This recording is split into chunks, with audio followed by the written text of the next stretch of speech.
धन्यवाद अध्यक्ष महोदय. जसं आदरणीय राहुल कुल साहेबांनी सांगितलं तसं दौंडप्रमाणे श्रीगोंद्यात सुद्धा अनेक ठिकाणी चिबट शारपट जमिनी झालेल्या आहेत अध्यक्ष महोदय.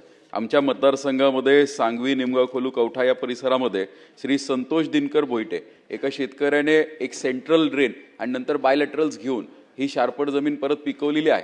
जर पायलट प्रोजेक्ट करायचा तर तो सुद्धा प्रोजेक्ट आपण पाहून माझी मंत्री महोदयांना विनंती आहे, जर आपण सरकारने अशी काही योजना आपण आणू शकलो ज्याच्यामध्ये शेतकऱ्यांना जरी अनुदान दिलं तर शेतकरी स्वतःहून ही जमीन नीट करू शकतात. आपण तसं काही अनुदान आणणार आहात का? त्याचबरोबर दुसरा एक प्रश्न असा आहे की श्रीगोंद्याबरोबर कुकडी कार्यक्षेत्रामध्ये जो डिंबे माणिकडो बोगदा अनेक दिवसापासून प्रलंबित राहिलेला आहे, हा लवकरात लवकर जर झाला तर कुकडीला जो अनुशेष पाण्याचा पडतो हा कमी पडतो, हा भरून निघेल, तर या बोगद्याची काय परिस्थिती आहे? माझे दोन स्पेसिफिक प्रश्न अध्यक्ष महोदय. मंत्री महोदय, तिसरा जो मुद्दा सन्माननीय विक्रम पासपूर साहेबांनी मांडला ते चिपट जमिनी संदर्भात तसं काही आज धोरण नाही आहे की शेतकरी अशा प्रकारचे प्रयोग करत असतील तर त्यांना अनुदान देण्यासंदर्भात निश्चितपणे त्यांचा प्रस्ताव मी तपासून पाहिजे. तसं काय असेल तर आपण निश्चितपणे विचार करू. तर शेतकरी प्रयोगशील आहे, त्यांना आणखी जर प्रोत्साहन दिलं तर शासनाचा भार कमी होईल अध्यक्ष महोदय.